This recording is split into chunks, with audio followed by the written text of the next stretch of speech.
आज सबसे पहले आपको यह दिखाएंगे कि भारत जैसा लोकतांत्रिक देश कैसे वीआईपी मानसिकता से ग्रस्त है। मुगलों के जमाने में शहंशाह हुआ करते थे और उनके सामने उनकी प्रजा होती थी। अंग्रेजों के जमाने में किंग्स होते थे, लॉर्ड्स होते थे और फिर उनके गुलाम होते थे। आज भारत एक आजाद देश है और आज भी हमारे यहां पूरा देश दो वर्गों में बटा हुआ है, दो जातियों में बटा हुआ है।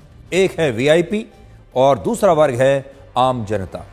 हमारे देश में सिर्फ 10 लाख वीआईपी हैं और 145 करोड़ आम लोग हैं, लेकिन इन 10 लाख वीआईपीज की सुख सुविधाओं के लिए 145 करोड़ आम जनता के मौलिक अधिकारों को कुचल दिया जाता है। इस बार महाकुंभ में वीआईपीज को सुविधा देने की वजह से आम श्रद्धालुओं को 10-10 किलोमीटर पैदल चलकर आना पड़ रहा है और इसी की वजह से लोगों में भारी रोष है और नाराजगी है। और इसीलिए प्रशासन ने 4 फरवरी तक अब महाकुंभ में सभी वीआईपी पास रद्द कर दिए हैं। वर्ष 1981 में अमिताभ बच्चन की एक फिल्म आई थी जिसका नाम था कालिया।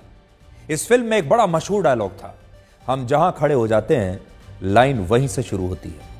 और ये जो वीआईपी हैं, वीआईपी का मतलब होता है वेरी इंपॉर्टेंट पर्सन, जो कि आप नहीं हैं। आप वीआईपी नहीं हैं, वेरी इंपॉर्टेंट पर्सन बहुत कम लोग होते हैं, बहुत मुट्ठी भर लोग होते हैं और आपको रोक दिया जाएगा ताकि ये वेरी इंपॉर्टेंट पर्सन पहले जा सके।